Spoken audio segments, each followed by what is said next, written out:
धुळ्यामध्ये शिरपूरसह साक्री, शिंदखेडा तालुक्यामध्ये विविध ठिकाणी वादळी वाऱ्यासह पाऊस झालाय। उकाड्यापासून हैराण झालेल्या नागरिकांना यामुळे दिलासा मिळालेला आहे। झाडे उडी राहत ना हो, असं झाडे उडी राहत कितला आवाज। चंद्रपुरामध्ये मुसळधार पावसानं हजेरी लावले। सोसाट्याचा वारा आणि विजांच्या कडकडाटासह या ठिकाणी पाऊस झालाय। हवामान खात्यानं आज चंद्रपूर जिल्ह्यासाठी ऑरेंज अलर्ट हा जारी केला होता।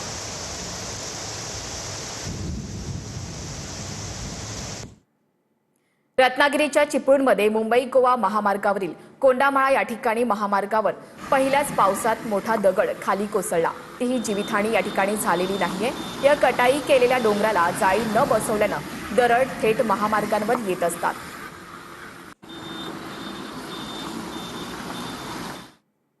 बुलढाणा जिल्ह्यामध्ये पाणी टंचाईचा विळखा वाढलाय। 7 तालुक्यांमध्ये 51 टँकरद्वारे पाणीपुरवठा सुरू आहे। तब्बल 1.25 लाखांहून अधिक नागरिकांची तहान टँकरद्वारे भागवली जाते। येत्या काळामध्ये पाऊस न झाल्यास पाणी टंचाईची तीव्रता आणखी वाढण्याची शक्यता निर्माण झाली। जालन्याच्या भोकरदनमध्ये पाणी टंचाईचं संकट गडद झालंय। विहिरींनी तळ गाठलाय। मिरची उत्पादक शेतकरी अडचणीत सापडले।